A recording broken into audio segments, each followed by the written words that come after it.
Hello everyone, welcome to study with Shri. हम लोग test series चला रहे हैं यूपी पीसीएस 2021 का। देखिए टेस्ट नंबर 75 है। 74 टेस्ट ऑलरेडी कंप्लीट हो चुका है।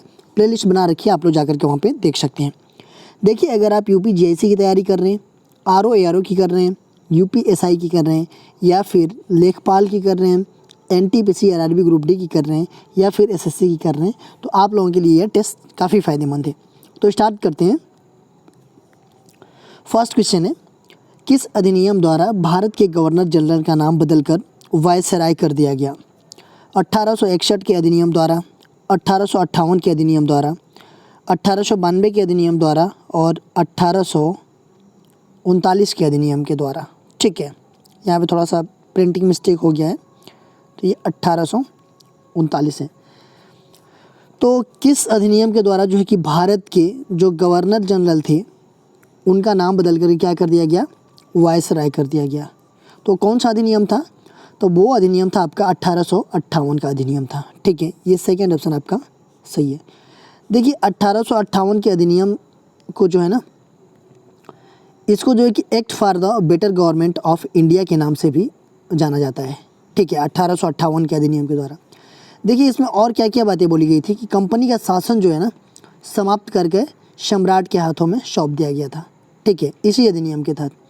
और जो बोर्ड ऑफ डायरेक्टर्स था बोर्ड ऑफ कंट्रोल जो था उसको भी समाप्त कर दिया गया और गवर्नर जनरल का नाम बदल करके वायसराय कर दिया गया। ठीक है, इस अधिनियम के तहत। नेक्स्ट क्वेश्चन देखते हैं। भारत शासन अधिनियम 1935 द्वारा कितने प्रांतों में द्विसदनीय विधानमंडल स्थापित किया गया?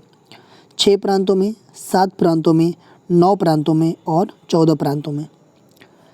तो भारत शासन अधिनियम 1935 के द्वारा कितने प्रांत थे जिनमें द्विसदनीय विधानमंडल स्थापित किया गया? तो वो 6 थे, 6 प्रांत थे। फर्स्ट ऑप्शन आपका सही हो जाएगा। नेक्स्ट क्वेश्चन देखते हैं। भारतीय स्वतंत्रता के समय ब्रिटेन में किस पार्टी की सरकार थी? लेबर पार्टी की, स्वराज पार्टी, सर्वदलीय पार्टी और किसान प्रजा पार्टी। तो जब भारत स्वतंत्र हुआ उस टाइम पे ब्रिटेन में किस पार्टी की सरकार थी? तो वो पार्टी थी आपका कौन सी? तो लेबर पार्टी थी। ए ऑप्शन आपका सही है।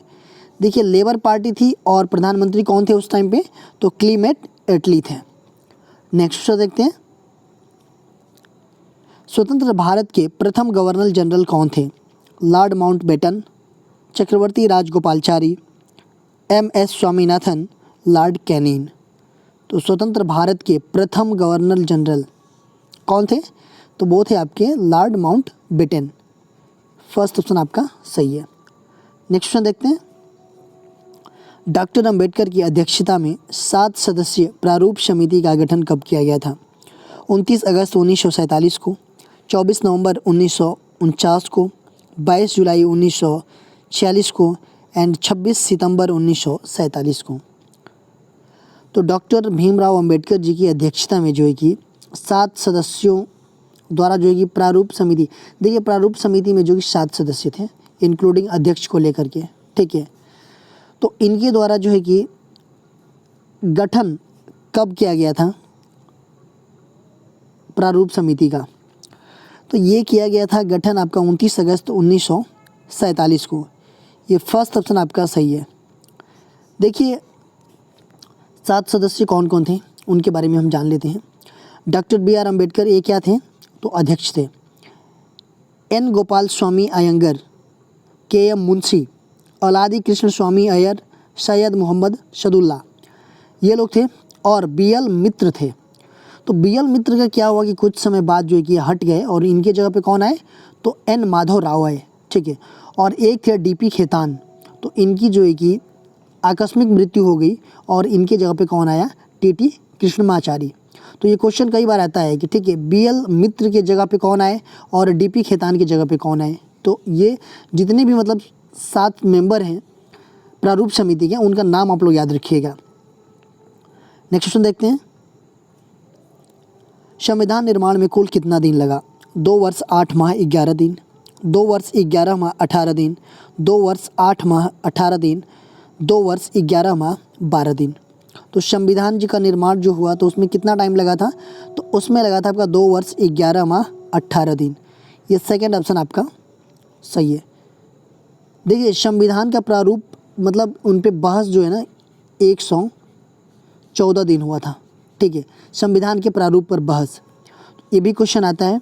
और आपका जो है कि संविधान जो है कि इतने दिन तो लगा था बनाने में, लेकिन बन करके तैयार कब हुआ था, तो 26 नवंबर आपका 1949 में जो है कि बन करके आपका संविधान तैयार हो गया था, ठीक है। तो इसको हम बोलते हैं अडॉप्ट कर लिया गया इतने तारीख को, या फिर अंगीकार कर दिया लिया गया, ठीक है, 26 नवंबर 1949 को। देखिए 26 जनवरी 1950 को क्या हुआ, ये लागू किया गया। संविधान लागू कब किया गया, तो 26 जनवरी 1950 को। और संविधान बन करके तैयार हुआ कब, तो 26 नवंबर 1949 को बन करके तैयार हुआ, अंगीकार हुआ, ठीक है, या फिर अडॉप्ट किया गया, ये बोल सकते हैं 26 नवंबर को। देखिए जब संविधान बन करके तैयार हो गया था तो उसमें टोटल जो है कि 284 मतलब सदस्य थे लास्ट टाइम में, इन्होंने इतने सदस्यों ने उस पर सिग्नेचर किया था, ठीक है। और महिलाएं कितनी सिग्नेचर की थी, तो महिलाएं जो है कि उस टाइम पे 8 सिग्नेचर की थी। टोटल महिलाएं कितनी थी संविधान समिति में, तो वो टोटल महिलाएं 15 थी, ठीक है। लेकिन जब साइन किया गया था तो उस टाइम पे 8 महिलाएं थी और ये टोटल इतने लोग थे 284 लोग, ठीक है। नेक्स्ट क्वेश्चन देखते हैं। मूल भारतीय संविधान में कुल कितने अनुच्छेद, अनुसूचियां एवं भाग थे? 395 अनुच्छेद 7 अनुसूचियां 22 भाग, 395 अनुच्छेद 8 अनुसूचियां 18 भाग, 395 अनुच्छेद 8 अनुसूचियां 22 भाग और 395 अनुच्छेद 12 अनुसूचियां 18 भाग। तो हमारा जो मूल संविधान था उसमें कितने अनुच्छेद थे, अनुसूचियां और भाग थे? तो उस टाइम पे थे आपके 395 अनुच्छेद, 8 अनुसूचियां और 22 भाग। तो ये हो जाएगा आपका तीसरा ऑप्शन सही हो जाएगा। देखिए स्टार्टिंग में देखिए 395 अनुच्छेद तो थे और आज भी इतने ही अनुच्छेद हैं, बस उसके मतलब पैरा जुड़ गए हैं, ठीक है। भाग की बात किया जाए तो 22 भाग आज भी है, लेकिन उस टाइम पे जब बना था संविधान अपना तो 8 अनुसूचियाँ थी, ठीक है। और आज के डेट में कितनी है, तो 12 अनुसूचियाँ हैं, ठीक है। तो कब कब जुड़ी थी वो देख लेते हैं। देखिए 9वीं अनुसूची कब जुड़ी थी, तो ये जुड़ा था आपका 1951 में, अपने पहला संविधान संशोधन हुआ था, ठीक है, उसमें जुड़ा था 9वीं अनुसूची। 10वीं अनुसूची की बात करें तो ये कब जुड़ा था, तो ये जुड़ी थी आपका 52वां संविधान संशोधन में। कब, ये 1985 में, ठीक है। ये दल बदल से संबंधित जो है कि ये प्रावधानों का उल्लेख किया गया है इसमें। देखिए 9-10 हो गया। 11वें की बात करें, 11वां अनुसूची कब जुड़ी, तो ये आपका 73वां संविधान संशोधन हुआ था। कब, 1992 में, ठीक है। तो 73वां संविधान संशोधन 1992 में हुआ था, तब जोड़ा गया पंचायती राज अधिनियम या पंचायतों के बारे में मतलब अपनी शक्तियों का मतलब इन्हें उल्लेख है। और 12वां अनुसूची की बात करें तो ये भी आपका 74वां संविधान संशोधन हुआ था 1992 में ही, ठीक है। तो इसमें जो है कि नगर पालिका की शक्तियों के बारे में उल्लेख किया गया। नेक्स्ट क्वेश्चन देखते हैं। क्षेत्रीय परिषदों का गठन किसके द्वारा किया जाता है? राज्यपाल द्वारा, उपराष्ट्रपति द्वारा, राष्ट्रपति द्वारा, प्रधानमंत्री द्वारा। क्षेत्रीय परिषदों का गठन किसके द्वारा किया जाता है, तो ये राष्ट्रपति के द्वारा किया जाता है। थर्ड ऑप्शन आपका सही है। नेक्स्ट क्वेश्चन देखते हैं। कौन सा अनुच्छेद अस्पृश्यता का अंत करता है? अनुच्छेद 15, अनुच्छेद 10, अनुच्छेद 17 और अनुच्छेद 18। अस्पृश्यता का अंत मतलब कि छुआछूत का मतलब छुआछूत प्रतिषेध है, ठीक है, छुआछूत नहीं करना है, तो वो है आपका अनुच्छेद 17। देखिए ये जो है कि आपका समता का अधिकार के अंतर्गत आता है। समता का अधिकार 14 से 18 तक है ना, तो उसमें यह अनुच्छेद 17 आता है। उसमें जो है कि अस्पृश्यता को पूर्णतः समाप्त करते हुए उसका किसी भी रूप में किए जाना वाला जो आचरण है वो जो क्या किया गया है, तो निषिद्ध किया गया है, ठीक है। और इसे दंडनीय अपराध भी घोषित किया गया है, ठीक है। अगर कोई छुआछूत का भेदभाव करता है तो उसे जो है कि दंडनीय अपराध माना जाएगा, ठीक है। अनुच्छेद 18 की बात करें तो ये जो है कि उपाधियों का अंत किया हुआ है इसमें। जैसे मान लीजिए अपने नाम के सामने जो है कि कोई उपाधि नहीं लगाएगा, जैसे पहले लगाते थे ना सब राजा महाराजा या जो भी चीज़ें थी, लेकिन अब जो है कि उनका अंत कर दिया गया है। वो चीज़ें मेंशन है अनुच्छेद 18 में। अनुच्छेद 15 की बात करें हम, तो इसमें जो है कि क्या है कि धर्म के आधार पे जो है कि या मूल वंश के आधार पे या जाति के आधार पे, लिंग के आधार पे या जन्म स्थान के आधार पे मतलब विभेद नहीं करना है। ठीक है, ये जो है कि बिल्कुल प्रतिषेध है कि कोई भी भेदभाव नहीं करेगा, स्पेशली राज्य। ठीक है, अनुच्छेद 10 की बात करें हम, तो इसमें जो है कि किसी भी व्यक्ति की नागरिकता जो होती है विधि के उपबंधों के अधीन है। ठीक है, उसकी प्राप्ति जो कि नागरिकता है वो जो है कि संसदीय विधि के द्वारा ही ली जाएगी। ठीक है, इसमें ये बताया गया है। नेक्स्ट क्वेश्चन देखते हैं। हड़प्पा सभ्यता की स्थापत्य कला के संबंध में निम्नलिखित कथनों को पढ़कर कूट के अनुसार सही उत्तर का चयन कीजिए। पहला दिया गया है कि यहाँ लाल बलुआ पत्थर की प्रतिमाएं मिली है। दूसरा दिया गया है कि कांस्य ढलने की तकनीकी से मानव और पशु दोनों की ही आकृतियाँ उत्कीर्ण की गई हैं। केवल एक, केवल दो, एक और दो दोनों, न तो एक और न ही दो। तो देखिए इसमें जो है कि आपका यह लाल बलुआ पत्थर की प्रतिमाएं मिली है, पहला दिया गया है। देखिए पाषाण काल आकृतियों में ना दो पुरुष मानव आकृति थी। पहले जो कि लाल बलुआ पत्थर का धड़ मिला है। ठीक है, लाल बलुआ पत्थर का धड़ मिला है। और दूसरी जो है कि सेलखड़ी में दाढ़ी युक्त पुरुष की अवक्ष मूर्ति मिली है। ठीक है, तो ये तो बिल्कुल सही है। कांस्य ढालने की तकनीकी से मानव और पशु दोनों ही आकृतियों उत्कीर्ण की गई है।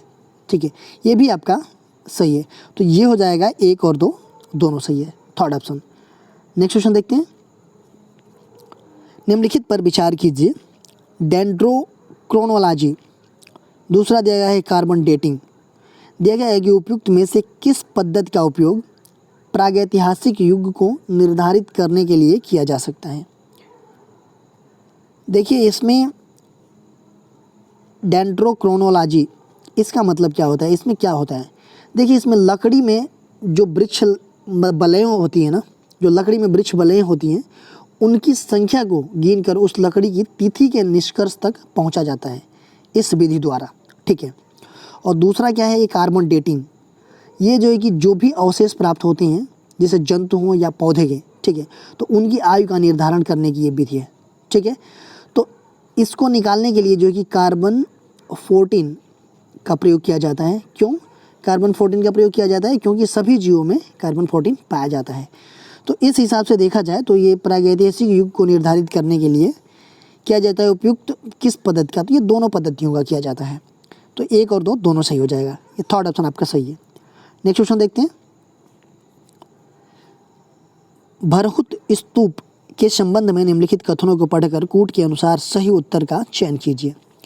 शुंग राजाओं ने भरहुत के कलात्मक कारीगरी में सुधार किया। इनकी रेलिंग पर जातक कथाओं का चित्रण किया गया। भरहुत में महारानी माया के सपनों का चित्रण किया गया है। तो इसमें कौन सही है? तो देखिए शुंग राजाओं ने भरहुत में कलात्मक कारीगरी में सुधार किया है, सही है ये। इनकी रोलिंग पर जातक कथाओं का चित्रण किया गया है, सही बात है। इनकी जो रेलिंग है उस पर जातक कथाओं का चित्रण किया गया है। और भरहुत में महारानी माया के सपनों का चित्रण किया गया है। ठीक है, ये भी सही है। तो ये हो जाएगा आपका 1, 2 और 3 सही है, चौथा ऑप्शन आपका सही हो जाएगा। नेक्स्ट क्वेश्चन देखते हैं। निम्नलिखित में से कौन सा अजंता गुफाओं में स्थित है? बोधिसत्व के चित्र, बुद्ध का महापरिनिर्वाण चित्र। इसमें दिया गया केवल एक, केवल दो, एक और दो दोनों, न तो एक और न ही दो। तो ये अजंता की गुफाएं में स्थित है बोधिसत्व के चित्र और बुद्ध का महापरिनिर्वाण चित्र। तो देखिए ये जो ये चित्र है ना, ये जो कि इस गुफा में संपूर्ण दीवार पे ये लगे हुए हैं, ये अजंता की गुफाओं में ये दोनों बोधिसत्व के चित्र और बुद्ध का महापरिनिर्वाण का चित्र। देखिए अजंता की गुफाएं कहाँ पे है ये आप लोग मुझे कमेंट बॉक्स में बताइए। तो इट मीन्स कि दोनों है, तो ये हो जाएगा तीसरा ऑप्शन, 1 और 2 दोनों सही है। अजंता की गुफाएं कहाँ में है, मतलब किस स्टेट में है और किस डिस्ट्रिक्ट में है, वो आप लोग बताइएगा मुझे। नेक्स्ट क्वेश्चन देखते हैं। भारत में 1867-68 में सर्वप्रथम शैल चित्रों की खोज किसने की थी? मैक्स मुलर ने, विलियम वेब ने, आर्किल बोल्ड कार्लाइल ने और जस्टिस अल्ब्राइट ने। तो भारत में जो कि 1867-68 में शैल चित्रों की खोज किसने किया था? तो ये किया था आपका आर्किबोल्ड कार्लाइल ने। ठीक है, थर्ड ऑप्शन आपका सही हो जाएगा। नेक्स्ट क्वेश्चन देखते हैं। भारत का एक शास्त्रीय नृत्य सत्रिया है जो निम्न से निकटता से जुड़ता है? शैववाद, लिंगायत, वैष्णव मठ और हिंदू तंत्र।